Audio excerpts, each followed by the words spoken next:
She was sitting at her vanity in 1954, the house finally quiet, and she was tissuing off cold cream with the same steady upward strokes her mother had shown her.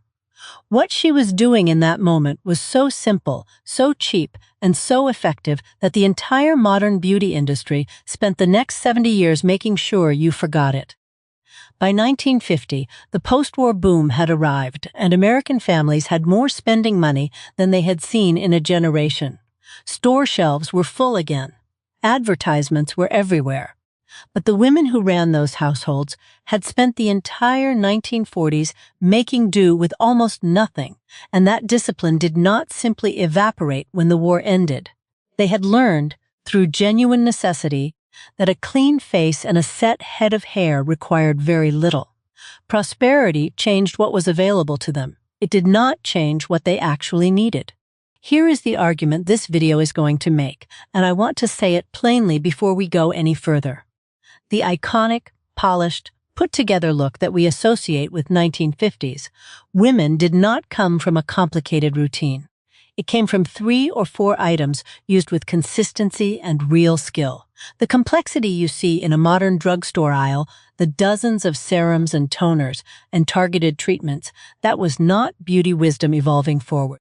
That was a business model being constructed around you. The women at the center of this story knew something far simpler, and it worked. Let me show you exactly what sat on that vanity shelf because the specificity matters here. A jar of cold cream, most often Pond's, which had been the standard since the 1910s and had earned its place through decades of reliable use. A bottle of witch hazel, used as a mild astringent to close the pores after the cold cream was tissued away. And 1 lipstick, a single shade chosen carefully and worn with confidence for months or even years at a time. That was the whole shelf. Not a starting point, not the budget version, the complete system. Here is a number that stopped me cold when I first came across it. In the mid-1950s, the average American woman spent approximately $3 a year on hair care products for home use. $3. That is roughly $35 in today's money. And yet the results those women achieved, the structured waves, the smooth rolls, the styles that held through a full week of daily life, were not inferior to what we produce today with a bathroom cabinet full of products. That $3 figure is not a story about poverty or limitation. It is a story about knowing exactly what you were doing. The vanity was not just a piece of furniture. For a great many women, it was the room where knowledge passed between generations without a single formal lesson. A daughter would sit on the edge of the bed and watch her mother work. She would learn the angle of the tissue, the direction of the stroke, which cotton pad held the witch hazel, and which held nothing at all. Nobody called it a tutorial. Nobody wrote it down in a notebook. It was simply what you absorbed by being present, in the same way you learned how to fold a fitted sheet or salt a pot of water. The vanity was a classroom disguised as a mirror. Now here is where the story takes a turn, because the beauty industry of the 1950s was watching those 3-item vanity shelves and seeing a problem. Not a problem with the women, a problem with the business model. You cannot build a billion-dollar company selling 1 jar of cold cream a year. You cannot sustain a growing advertising industry if every woman already has everything she needs. What the industry required, before it could sell solutions, was the invention of problems. Specific, named, measurable problems that a woman could be made to feel anxious about. And so the work of creating those problems began. In 1950, the United States cosmetics market was valued at approximately $1 billion. That is already a significant industry. But by 1960, that number had nearly doubled. The growth did not happen because women suddenly discovered they had been doing beauty wrong. It happened because an entire marketing infrastructure was built to convince them of exactly that. Magazines, radio spots, and eventually television advertisements told women that their current routines were insufficient, that their skin had specific zones with specific needs, and that each of those needs required its own dedicated product. The doubling of the market was not organic. It was engineered. One of the most effective tools in that engineering project was the invention of skin types as a marketing category. The concept of combination skin, the idea that your forehead and nose formed a distinct oily zone requiring separate treatment from your cheeks, was not a dermatological discovery handed down from medical research. It was a segmentation strategy. If your face had two different skin types, you needed at minimum two different products. The T-zone was not named because it helped women understand their skin better. It was named because it helped manufacturers sell twice as many items to the same customer. That is a very different thing. Let us slow down now and walk through the actual cold cream ritual, because this is the heart of everything.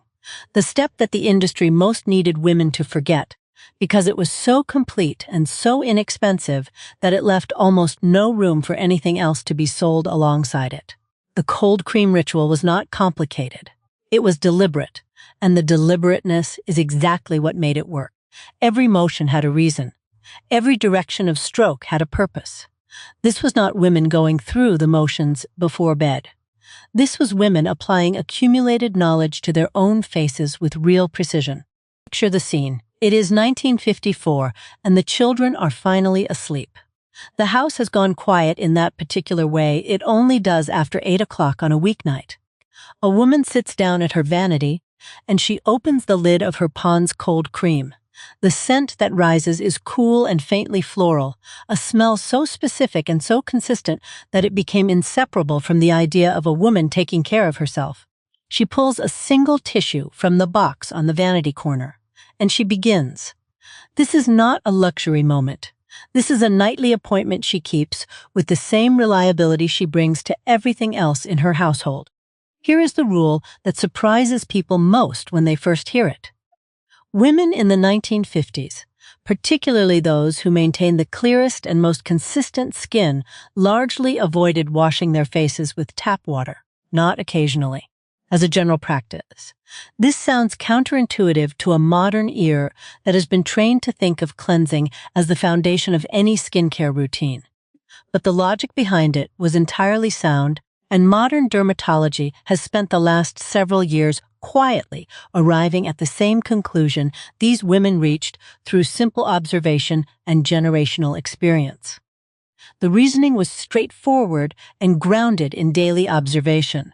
The soaps available to most households in the 1950s were alkaline and genuinely harsh on facial skin. They stripped oil efficiently, which sounds like a benefit until you understand that the skin's natural oil layer is also its primary defense against dryness and environmental damage. Water itself, particularly the hard tap water common in many American cities, was thought to leave a mineral residue and pull moisture from the surface as it evaporated. Women who washed with soap and water frequently noticed tightness and flaking. Women who used cold cream and tissued it away did not. The evidence was right there on their own faces. The tissue-off method worked like this. The cold cream was massaged into the skin in gentle circular motions, lifting the day's makeup, the environmental dust, and the excess oil from the surface. Then a clean tissue was used to wipe it away, always with an upward motion, always with a light hand. What remained on the skin after that tissue pass was not residue in the problematic sense. It was a thin, even film of emollient oil that stayed on the surface overnight and functioned as the only moisturizer the skin required. No separate night cream, no serum. The cold cream was doing two jobs at once, and it was doing both of them well. The direction of the stroke was not incidental. It was one of those pieces of knowledge that passed between women without ever being explained in full, because the women teaching it had learned it the same way themselves. You always worked upward. On the neck, the motion went from the collarbone toward the jaw. On the jaw, it went from the chin toward the ear. On the cheeks, always lifting toward the temples. The logic was gravity. The skin loses its elasticity over time, and every downward drag repeated daily over years adds up. Working upward was a small daily act of maintenance, not dramatic, not expensive, just correct. What those women had, and what modern dermatologists are now calling the skin barrier, was essentially intact. They were not over-exfoliating with acids. They were not layering conflicting chemical actives that canceled each other out or caused low-grade inflammation. They were not washing their faces twice a day with foaming cleansers that stripped the protective lipid layer down to nothing. They were leaving their skin largely alone with one gentle nightly intervention, and their skin responded by behaving itself. The irony is almost painful. The simplicity was not a limitation of the era. It was the active ingredient. They never wrote it down, but every woman knew. After the cold cream was tissued away, the second step was witch hazel, and it deserves its own moment here because it is so frequently misunderstood. Witch hazel is a mild natural astringent distilled from the bark and leaves of the Hamamelis virginiana shrub, and it had been a fixture in American medicine cabinets since the 19th century. In the 1950s skincare context, it was applied on a single cotton pad, pressed gently to the face and left to dry. That was it. One pass. It tightened the pores slightly after the cold cream had opened them with warmth and massage, and it removed any final trace of cream the tissue had missed. It was not a toner in the modern multi-formula sense. It had one job, and it did it. So let us hold the three-item Trinity together for a moment, because the architecture of it is worth admiring. Cold cream. Cleanser and overnight moisturizer in a single jar. Witch hazel. Mild astringent to close and refine after cleansing. One lipstick. The single point of color that defined the entire face. Each item had exactly one job. There was no redundancy, no overlap, no product competing with another product for the same patch of skin. The system worked because it was coherent. Every element had been chosen with a specific purpose, and nothing had been added to the shelf simply because an advertisement suggested it might help. That coherence is what the industry systematically dismantled. Now let us move from the skincare shelf to the morning face, because this is where one of the most persistent myths about 1950s women needs to be addressed directly. When most people picture a 1950s homemaker getting ready in the morning, they imagine a long, elaborate ritual at the mirror. Curlers coming out, foundation being blended, powder being set, eyebrows being drawn, the whole production unfolding over the better part of an hour. That image is almost entirely wrong. The morning makeup routine of a typical 1950s homemaker was remarkably fast. The heavy work had already been done. Morning was not preparation. Morning was the reveal. The daily makeup routine for most 1950s homemakers took under 5 minutes from start to finish. Not 5 minutes as a rushed approximation of a longer ideal, but 5 minutes as the genuine and complete routine. A light dusting of powder to even the skin tone. A single swipe of lipstick, pressed once with a tissue to set it. Perhaps a quick pass of a powder puff if the complexion needed it. That was the morning face. The reason it could be done so quickly was not that these women were cutting corners. It was that all the real preparation had happened the night before, while the house was quiet and the children were asleep. The heavy lifting of a 1950s woman's beauty routine happened in the quiet hours after supper, not in the rushed minutes before breakfast. By the time she sat down at her vanity in the morning, the cold cream had already done its work overnight. The pin curls had already set the style. The real effort was invisible to anyone who watched her move through her morning with what looked like effortless speed. The morning itself was simply the reveal of work already done. Max Factor's Pancake Foundation has one of the most fascinating origin stories in American beauty history. It was never designed for everyday women at all.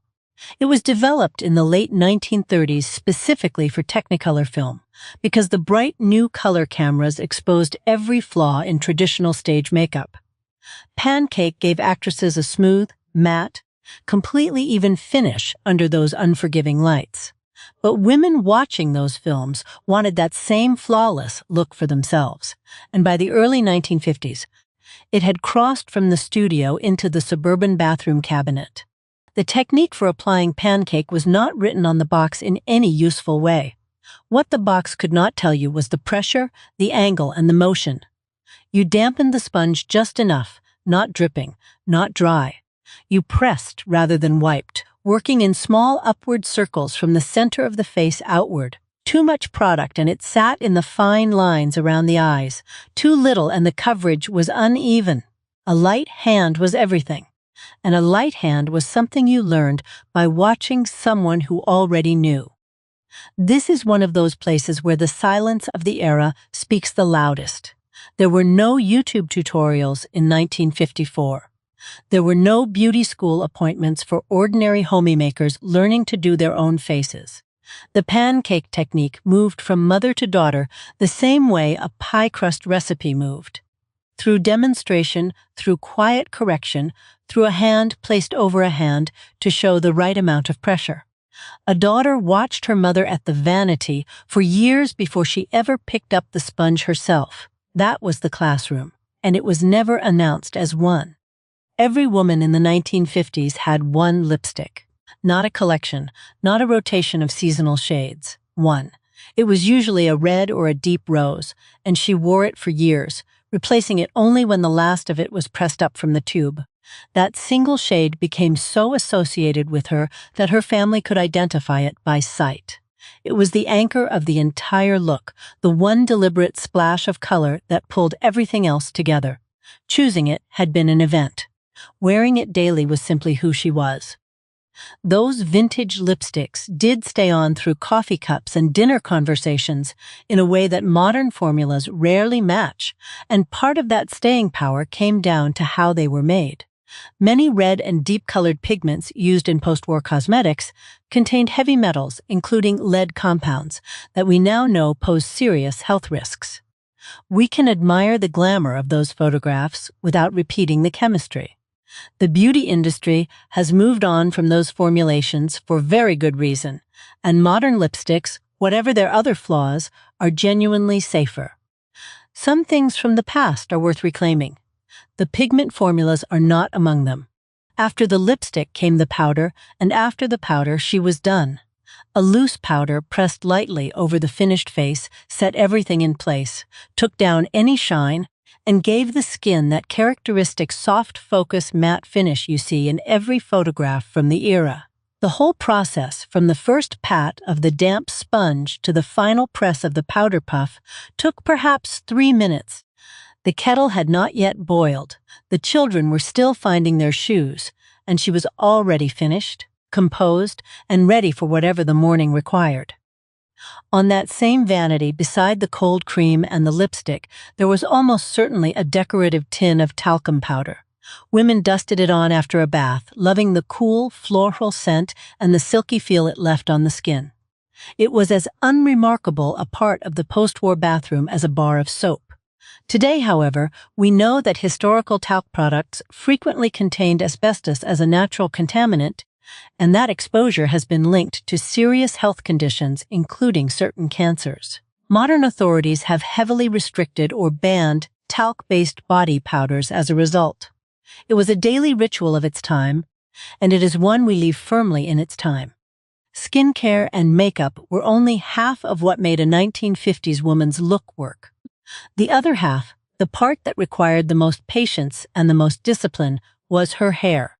And the hair system she used is almost completely misunderstood today, even by people who think they know what pin curls and weekly washes were actually about.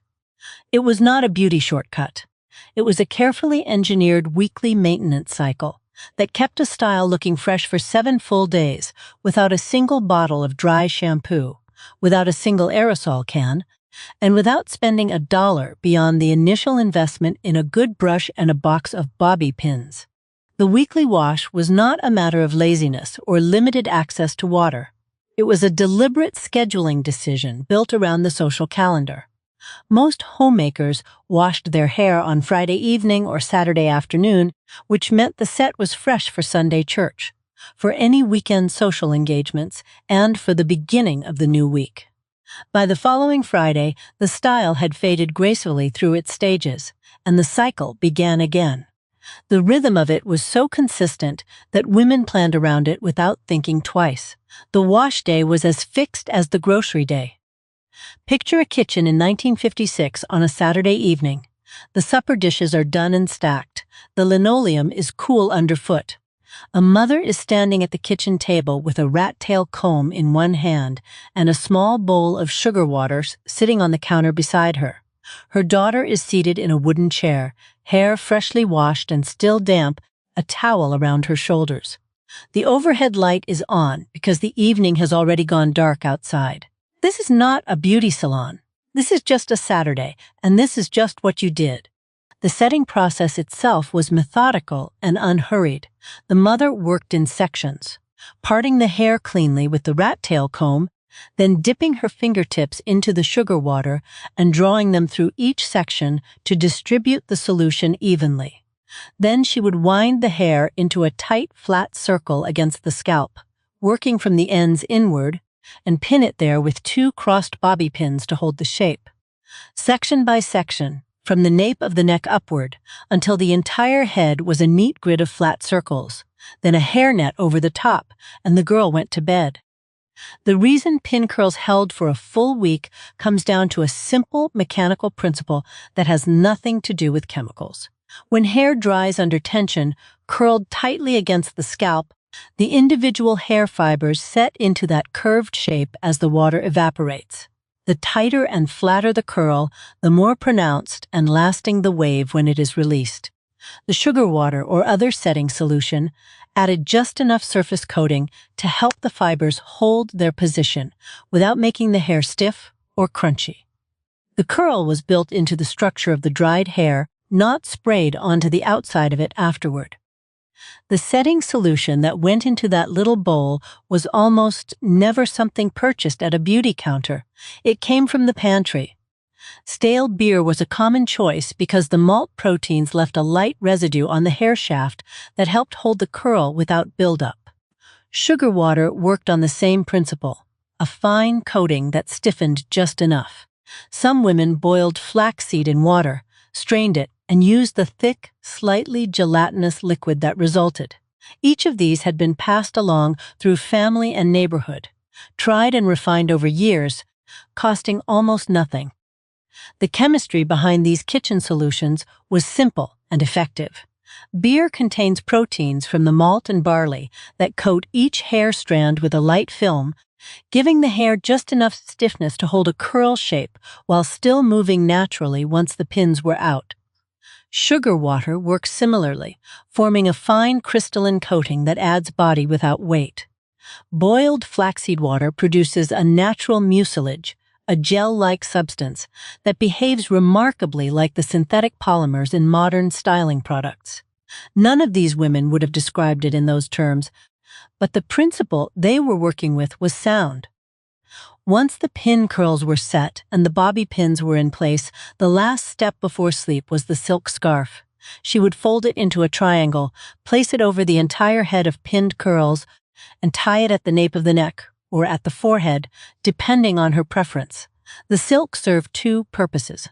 It kept the curls from being disturbed by movement during sleep, and it reduced the friction between the hair and the cotton pillowcase that would otherwise catch and frizz the set overnight. It was not a fashion statement. It was engineering. The scarf was as functional as a wrench.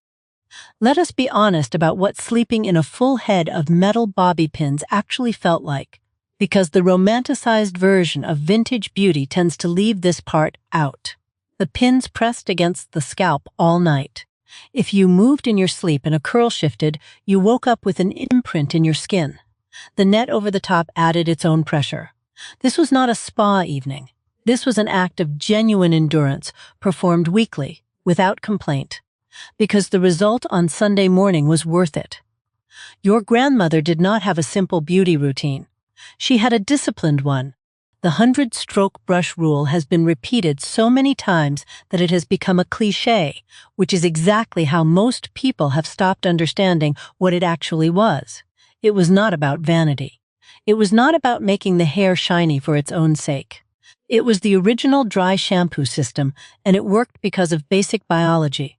Every morning and every evening, a woman would draw a boar bristle brush from the roots to the ends of her hair. 100 times, in slow, even strokes.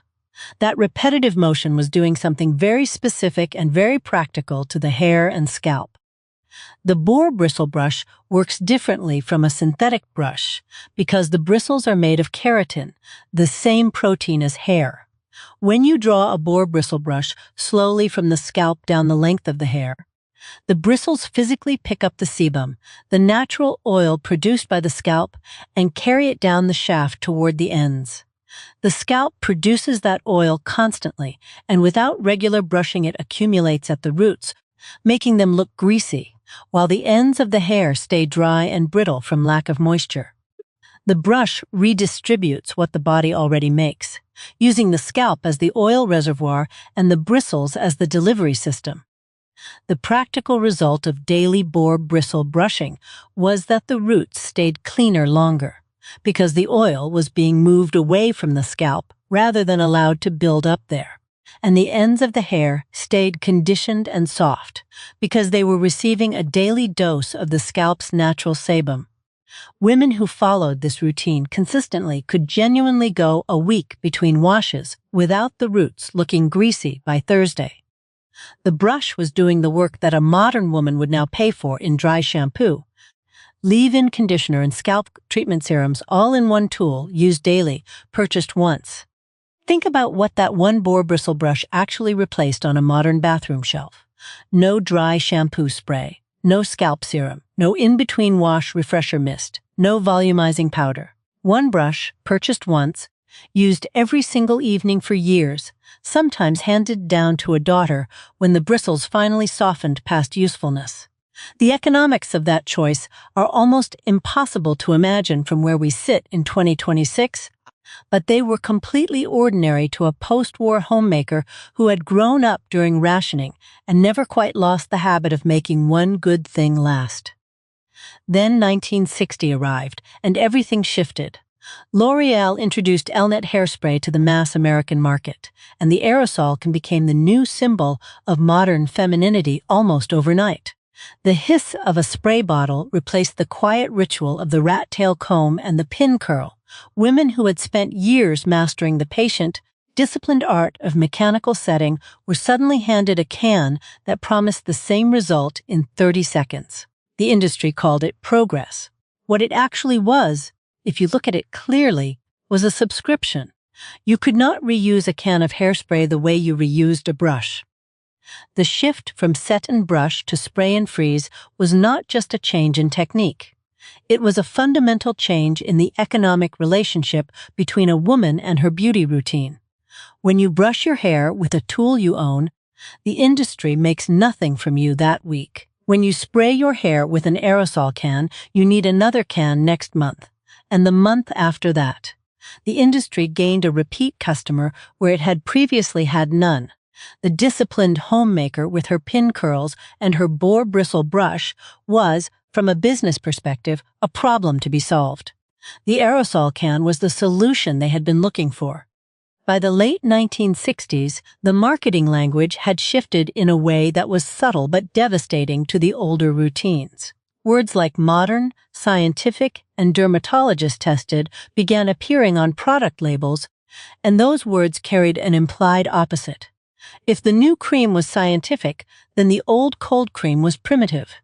If the new regimen was dermatologist-tested, then the homemaker's tissue-off method was guesswork. The simple, disciplined vanity routine of the 1950s woman was not abandoned because it stopped working. It was abandoned because an entire industry spent a decade telling women it was something to be embarrassed about. Youth culture marketing in the late 1960s did something particularly clever. It did not just sell new products. It sold a new identity, and that identity was defined in opposition to the woman who had come before. The post-war homemaker with her structured routine and her disciplined vanity was recast as a symbol of constraint, of conformity, of a life younger women were being encouraged to reject. The cold cream jar became associated not with elegance and self-possession, but with a kind of tired domesticity.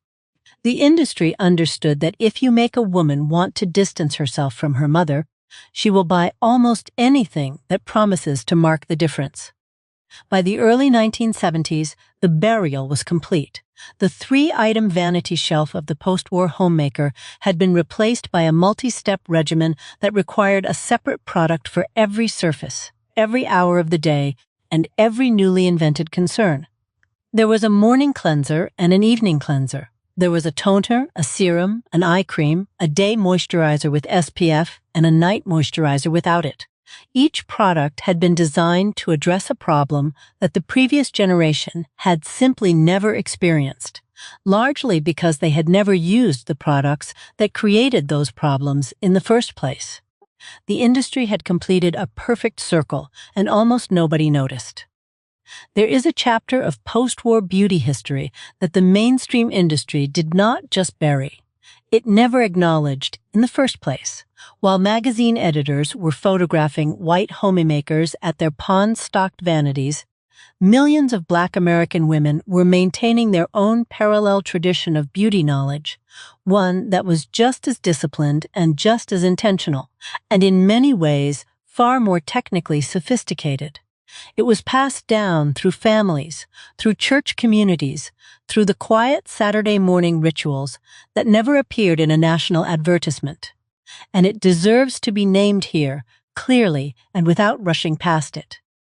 Picture a Saturday morning in 1955, somewhere in a mid-century American city. The kitchen is already warm. A pressing comb sits on the gas burner, its metal teeth beginning to heat. The smell of Dax hair grease is faintly sweet and waxy in the air, the kind of scent that, if you grew up with it, takes you back to a specific moment in your childhood the instant you catch it again. A mother is working through her daughter's hair with practiced hands, sectioning, oiling, smoothing. There is no instruction manual for what she is doing. There never was. The knowledge lives in her hands, passed from her own mother's hands and from her grandmother's before that. The practices that Black women had developed and refined over generations were not improvised. They were a complete, coherent system. Hair oiling to seal in moisture before it could escape, protective styling to minimize breakage during the week, silk wrapping at night to preserve the set and prevent friction damage to the hair shaft. These were not folk remedies or workarounds. They were technically sound solutions to the specific challenges of textured hair, developed without any support from the mainstream beauty industry, which had made it entirely clear that it was not interested in serving this community. What makes this history particularly striking is the invisibility that was imposed on it. Ebony magazine, launched in 1945, was one of the only publications actually covering Black beauty culture with any seriousness during this period. The mainstream women's magazines, the ones stacked on coffee tables in white suburban living rooms, simply did not include these women or their practices, yet the techniques being used in those Saturday morning kitchens were, in many cases, more protective of hair health than anything the mainstream beauty industry was selling. The industry's silence was not neutral. It was a choice, and it had consequences that lasted for decades. Products like Dax and Blue Magic were not luxury items in the 1950s Black community. They were precision tools, each with a specific application in a specific step of a specific routine. Dax, with its petroleum and lanolin base, was used to add sheen and seal the hair after pressing. Blue Magic, a conditioning hairdress, was worked through the hair before styling to add softness and reduce breakage. Women knew exactly how much to use, exactly where to apply it, and exactly how it would behave under heat. That knowledge was not written on any label. It was learned by watching, by doing, by being corrected gently by someone who had done it longer. Here is the thread that connects every woman in this video, regardless of where she lived or what she kept on her vanity shelf. Black homemakers and white homemakers in post-war America shared one fundamental thing. Neither of them learned their beauty routines from an advertisement. They learned from the woman who raised them. The knowledge moved person to person, hand to hand, through demonstration and repetition, and the quiet authority of someone who had already made every mistake worth making. Advertising could tell a woman what to buy. It could not tell her how to use it. That part belonged to the women themselves and to the relationships between them. There is a particular kind of loss that comes with knowledge that was never written down. It does not vanish all at once. It fades gradually, one generation at a time, as the woman who knew the thing grows older, and the people around her grow busier. And one day nobody thinks to ask the question before it is too late to ask it. The routines in this video were not recorded in any beauty manual. They were not published in any medical journal. They lived in the muscle memory of women who practiced them daily. And they very nearly disappeared entirely when the industry convinced the next generation that the old ways were not worth keeping. That is why it matters to name them now. Now here is where the story takes a turn that I find genuinely satisfying, because the ending is not entirely a loss. In 2026, something is shifting back.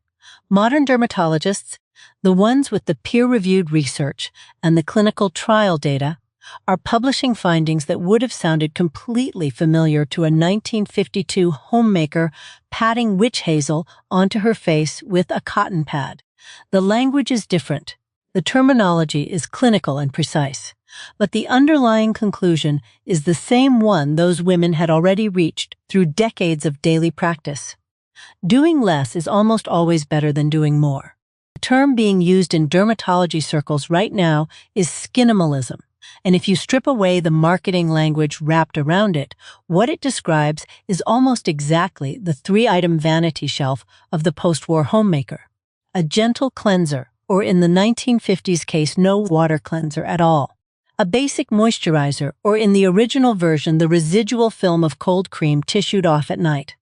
And sun protection, which is genuinely new information. After years of pushing 10-step Korean skincare routines and aggressive chemical exfoliants onto consumers, the clinical consensus is now pointing back towards simplicity. The irony is almost too neat to be real, but it is real. The skin barrier is the concept at the center of this modern reversal, and understanding it makes the 1950s approach suddenly look less like folk wisdom and more like accidental precision. The skin barrier is the outermost layer of the skin, a thin film of natural oils and proteins that keeps moisture in and irritants out. When you wash your face twice a day with a foaming cleanser, layer on a chemical exfoliant, follow it with an active serum, and then wonder why your skin feels tight and reactive. The answer is that you have systematically stripped away the very structure that was protecting you. The 1950s woman who tissued off her cold cream and left the rest alone was, without knowing the terminology, preserving exactly that. The hair training trend of 2026 is the other piece of this reversal, and it is being driven almost entirely by younger women who have no idea they are rediscovering something their grandmothers already knew. On video platforms this year, millions of people are following along with creators who document their attempts to stretch the time between hair washes, gradually reducing from daily washing to every other day to once or twice a week. Many of them are buying boar bristle brushes for the first time. They are discovering that daily brushing moves natural oils from the scalp down through the hair length. They are amazed. Your grandmother knew something they stopped teaching, and it is finally making its way back. There is also a financial dimension to this revival that is impossible to ignore in 2026, and it connects directly to the world Nancy's generation navigated decades ago. A luxury face cream from a prestige skincare brand today can cost anywhere from $80 to over $200 for a jar that lasts perhaps 6 weeks. A jar of Pond's cold cream, which is still manufactured and still contains a very similar formulation to what it held in 1954, costs approximately $7 and lasts for months. The post-war homemaker who maintained her skin beautifully on pennies a day was not cutting corners. She had simply never been convinced that spending more was the same thing as doing better. Nancy's generation occupies a particular position in this story that I think deserves to be said plainly. You are the living bridge between these two worlds. You are old enough to remember a mother or grandmother who actually kept a cold cream jar on her vanity, who set her hair on Friday nights, who did not need a 10-step routine to look put together every single day. And you are also watching a younger generation work very hard to rediscover, from scratch, the things those women already knew. That is not a small thing. The knowledge that almost disappeared is sitting in your memory, and in the memories of women your age, and it is worth more right now than it has been in 50 years. So let us bring everything back to the vanity, because that is where all of this actually lived. Not in a laboratory, not in a magazine advertisement, not in a dermatologist's office. At a small wooden table with a mirror, in a quiet house, often after the children were asleep or before anyone else was awake. The full routine of a 1950s homemaker, from the night preparation to the morning finish, was a complete and coherent system. Each step had a reason. Each item had exactly one job. And the whole thing, from beginning to end, took less time than most women today spend scrolling through skincare reviews before deciding what to buy. Here is what the night before actually accomplished. While the house was quiet and the children were asleep, she had already massaged Pond's cold cream into her skin in slow, upward circles, then tissued it clean with a soft cloth. That single act removed the day's dust and powder, fed a thin layer of oil back into her skin, and left her face balanced and calm by morning. The cold cream did not just cleanse, it prepared. Every stroke the night before meant one less step under pressure in the morning. Step 2 was witch hazel, and it was over in seconds. A cotton pad, a single pass across the forehead and down each cheek, and that was the entire toning routine. No 10-minute wait, no second application, no layering of serums on top. Witch hazel was a mild astringent that gently closed the pores after the cold cream residue had done its work. It cost almost nothing, lasted for months, and left the skin feeling clean without stripping a single layer of natural oil. One pass, nothing more. Step 3 was foundation, and this is where the unspoken skill lived. Max Factor Pancake came in a flat compact, and the technique was to dampen a small natural sponge just barely, press it lightly into the cake, and then apply it in short upward strokes starting at the center of the face and blending outward toward the hairline. Too much water and it streaked. Too dry and it sat on top of the skin like a mask. The right pressure, the right dampness, the right motion. Nobody wrote it down. Mothers showed daughters, and daughters remembered. Step 4 was the lipstick, and it was the anchor of everything. One shade, chosen carefully and owned for years, pressed on cleanly and then blotted once with a folded tissue to set it. That single press of tissue was the difference between color that transferred onto every cup and color that stayed put through a full morning. The whole face was finished. Powder, if she used it, was a light dusting over the foundation, and it took 30 seconds. From the moment she sat down at the vanity to the moment she stood up, the face was done. The hair required almost nothing in the morning because all the real work had happened the night before. She reached up, unclipped each bobby pin or metal wave clip one by one, unwound the pin curls carefully, and then ran a boar bristle brush through the entire set with long, smooth strokes.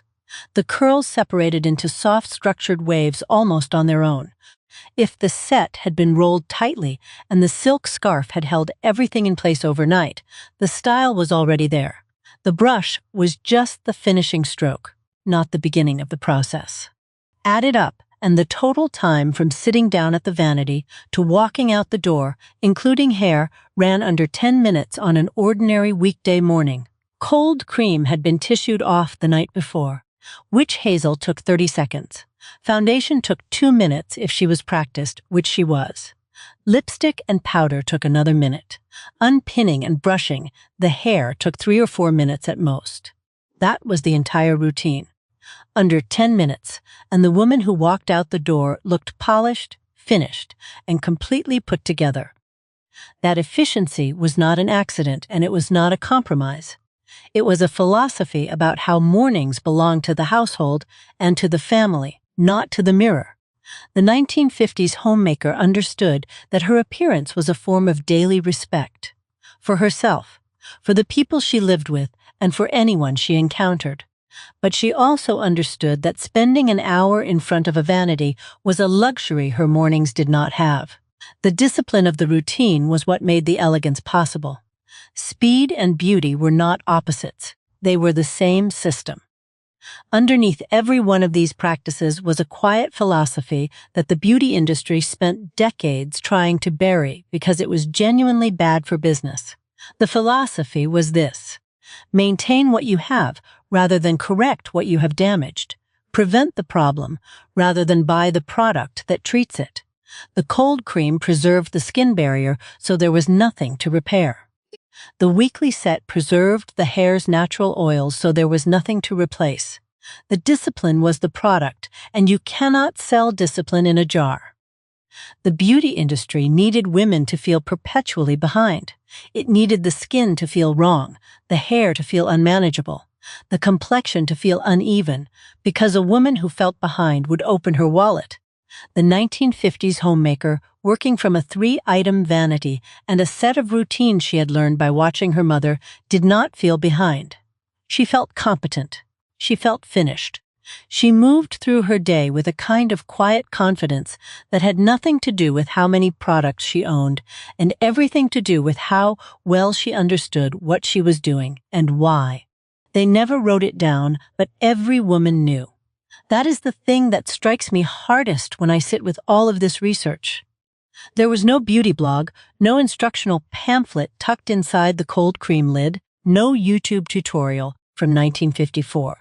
There was a mother at a vanity and a daughter watching from the doorway, and the knowledge passed between them in the way that real knowledge always has, through attention and repetition and trust. The industry buried these routines not with a single dramatic act, but by simply replacing the doorway with an advertisement and the mother with a marketing campaign. Picture her again. The house is quiet. The year is 1954, and the children have finally gone to sleep. She is sitting at the vanity in the low lamplight, the last task of the day almost finished. She lifts the lid of the Pond's jar one final time, smooths the last of the cold cream across her neck in that upward stroke, and then presses a tissue gently against her skin. She sets the tissue down. She closes the cold cream lid with a soft click. She looks at herself in the mirror for just a moment. Then she reaches up and turns off the lamp. She already has everything she needs. The women who lived these routines were more intentional than history has ever given them credit for. We have a habit of looking back at the 1950s homemaker and seeing either a golden age fantasy or a cautionary tale, and both of those readings miss the actual person entirely. She was practical. She was disciplined. She understood her materials. She understood her time, and she understood that elegance was not something you bought. It was something you maintained, one careful evening at a time, with 3 items on a shelf, and a knowledge that nobody had bothered to write down, because it did not need to be written to be real. I want to hear from you.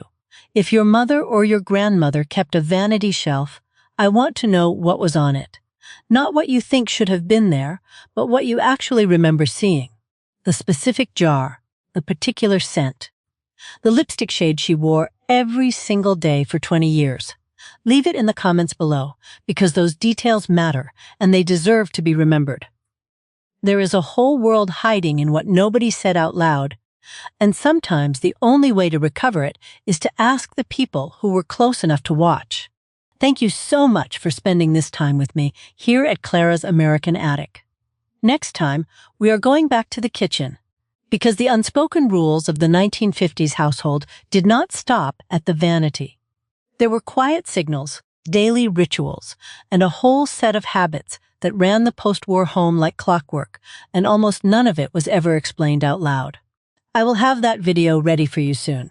Until then, take good care of yourselves, and remember, the attic remembers even when we forget.